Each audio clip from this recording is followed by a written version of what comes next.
சுமார் 1500 ஆண்டுகள் பழமை வாய்ந்த உளுகைமங்கலம் மாரியம்மன் ஆலயம் மயிலாடுதுறை மாவட்டம் தரங்கம்பாடி அருகே அமைந்துள்ளது.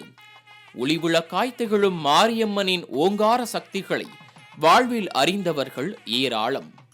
உலகில் விழா நாட்களில் 24 மணி நேரமும் பாலாபிஷேகம் நடக்கும் இந்த மாரியம்மன் கோவிலில் உடல் உறுப்புகளில் பாதிப்பு ஏற்பட்டவர்களுக்காக நடத்தப்படும் மாவிளக்கு பூஜை உலக பிரசித்தி பெற்ற பூஜையாக கருதப்படுகிறது.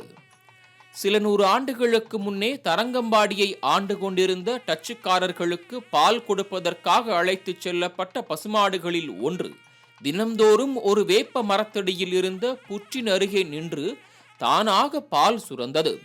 இந்த அதிசயத்தை கண்ட மாடு மேய்ப்பவர் ஊர் பெரியவர்களிடம் இதனை பற்றி கூற அனைவரும் ஓடி வந்து பார்த்தபோது பசுமாடு மரத்தடியின் புற்றில் பால் சுரந்து கொண்டே நின்றது.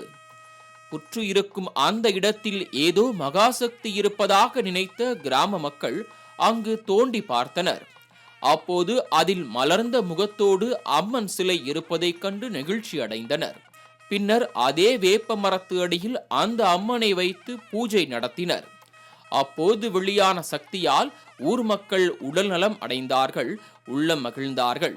மேலும் உமையவளுக்கு அந்த இடத்திலேயே கோயிலும் அமைத்தார்கள். மரத்தடியில் வீற்றிருக்கும் அம்மன் நாடி வந்த பக்தர்களின் நலன் காத்து தீராத வியாதிகளையும் விலக்கி வைத்து ஒவ்வொரு மனிதனுக்கும் கலங்கரை விளக்கமாய் திகழ்ந்து வருகிறாள். ஒருமுறை டச்சுக்காரர்களால் மரண தண்டனை விதிக்கப்பட்ட ஒருவனின் மனைவி கணவனின் உயிரை மீட்க இந்த குளத்தில் உள்ள மாரியம்மனிடம் முறையிட்டார்.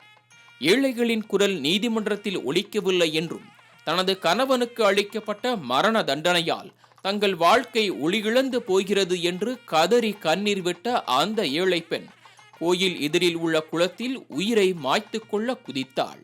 அப்போதுதான் அந்த அற்புதம் நடந்தது. டச்சுக்காரர்களால் மரண தண்டனை விதிக்கப்பட்டவன் விடுதலை செய்யப்பட்டான். குளத்தில் விழுந்த பெண்ணோ மீண்டும் குளக்கரையில் கிடந்தாள். பல ஆண்டுகளுக்கு முன்பு நடந்த இந்த நிகழ்வினால் அம்மனின் அருள் உலகமெங்கும் பரவியது. பசுமாடு பால்மழை பொழிந்ததால் பங்குனி மாத உற்சவ விழாவிலே லட்சக்கணக்கான பக்தர்கள் பால் காவடி எடுத்து வந்து அம்மனுக்கு விடிய விடிய பாலாபிஷேகம் செய்கின்றனர். இந்த நிகழ்வு வேறு எந்த அம்மன் ஆலயங்களிலும் நடப்பதில்லை. கோயிலுக்குள்ளே வேப்ப மரத்தடியில் மாரியம்மன் வீற்றிருக்க எதிரே பரிவார தெய்வங்களாக ஐயனார், பிடாரி அம்மன் சன்னதிகளும் அமைந்துள்ளன. பங்குனி பெருந்திருவிழா, சித்திரை வருட பிறப்பு, நவராத்திரி உற்சவம், தை மாத பிறப்பு ஆகியவை சிறப்புற இந்த கோயிலில் கொண்டாடப்படுகின்றன. ஆடி மாதம் வந்துவிட்டால் இந்த மாரியம்மனை குலதெய்வமாகவும் இஷ்ட தெய்வமாகவும் வழிபடுவோர் இங்கு வந்து அம்மனுக்கு புடவை சார்த்தி பொங்கல் படையலிட்டு வேண்டிக் கொள்கின்றனர். இதனால் தம்பதி ஒற்றுமை மேலோங்கும், பிரிந்தவர்கள் ஒன்று சேருவார்கள் என்பது ஐதீகம். புதுமண தம்பதியர் இங்கு வந்து தாலி பிரித்து போட்டுக்கொண்டால் குடும்பம் செழிக்கும், வம்சம் தழைக்கும் என்கின்றனர் பக்தர்கள். குழந்தை வரம் வேண்டி கோயிலுக்குள் இருக்கும் வேப்ப மரத்தில் தொட்டில் கட்டி அடுத்த வருடமே பிள்ளை பேறு பெற்றவர்கள் குழந்தையோடு இக்கோயிலுக்கு வந்து நேர்த்திக்கடன் தீர்ப்பதை பார்க்க முடிவதாக பரவசத்துடன் கூறுகின்றனர் பெண்கள். பங்குனி திருவிழாவின் போது அம்மன் தேரில் வீற்றிருக்க லட்சக்கணக்கான மக்கள் தேரை வடம் பிடித்து இழுத்து அம்மனை தரிசிக்கின்றனர்.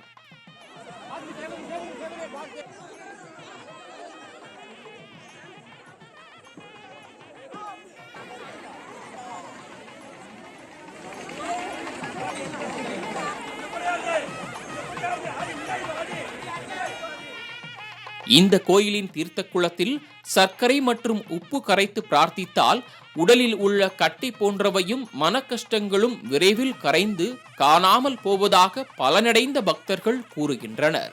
பங்குனி திருவிழாவின் போது இந்த கோயிலில் நடக்கும் மாவிளக்கு பூஜை பிரசித்தி பெற்றதாகும். இதயம், வயிறு போன்ற உறுப்புகளில் பிரச்சனை உள்ளவர்களை அம்மன் சன்னதிக்கு முன் படுக்க வைத்து அவர்களின் நெஞ்சு பகுதிகளில் வாழை இலை விரித்து அதில் பச்சரிசி மாவிளக்கு ஏற்றி வழிபடுவார்கள். இப்படி பிரார்த்தனை செய்வதால் நோய்கள் மறையும் என்பது நம்பிக்கையாக இருக்கிறது. மேலும் எவ்வளவு மருத்துவம் செய்தும் நோய் குணமாகாமல் உயிர் போகும் நிலையில் இருப்பவர்களை பச்சை தென்னங்கீற்றில் பாடை போல் செய்து அதில் நோயாளியை படுக்க வைத்து அதற்கு முன்னால் தீச்சட்டி ஏந்தியபடி அம்மன் சன்னதியை சுற்றி வந்து பிரார்த்தனை செய்யும் போது உயிர் பிழைத்தவர்கள் ஏராளம் என கூறப்படுகிறது. நிறைய பக்தர்கள் தமிழகம் மட்டும் இல்லாமல் உலகெங்கிலும் இருந்து பால் காவடி கொண்டு வருவார்கள், அழகு காவடி கொண்டு வருவார்கள், வேல் காவடிகள் கொண்டு வருவார்கள். இந்த கோவிலுக்காகவே உள்ளது அடிப்பிரதர்ஷனம், அங்க பிரதர்ஷனம் அப்படிங்கிறது உண்டு. அடுத்தது அவர்களுக்காக உடம்பு முடியல அப்படின்னாக்க சுரணத்தாலான, அதாவது மண்ணிலால் ஆன கை, கால்கள், முழு உடல்கள், மார்பகங்கள், வயிறு, தலைபாகங்கள் அப்படின்னு ஒவ்வொரு ஆளுக்கு யாருக்கு எங்கெங்கெல்லாம் குறைபாடு ஏற்படுகின்றதோ அதை அம்பாள்கிட்ட பிரார்த்தனை பண்ணிட்டு பிரார்த்தனை நிறைவேறின அப்புறமா அதை கொண்டு வந்து செலுத்துவா. அவ்வளோ பெரிய ஒரு மனோன்னத ஸ்தலம்.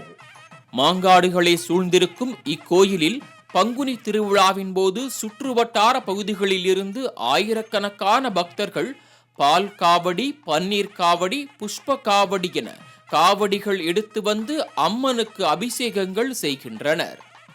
கோயிலின் உள்ளே வேப்ப மரத்தில் மஞ்சள் சரடு கட்டி வழிபட்டால் கல்யாண வரம் கைகூடும் என்கின்றனர். வேண்டுதல் நிறைவேற மஞ்சள் ஆடை தரித்து அங்க பிரதட்சணம் செய்வதையும் இக்கோயிலில் காண முடிகிறது.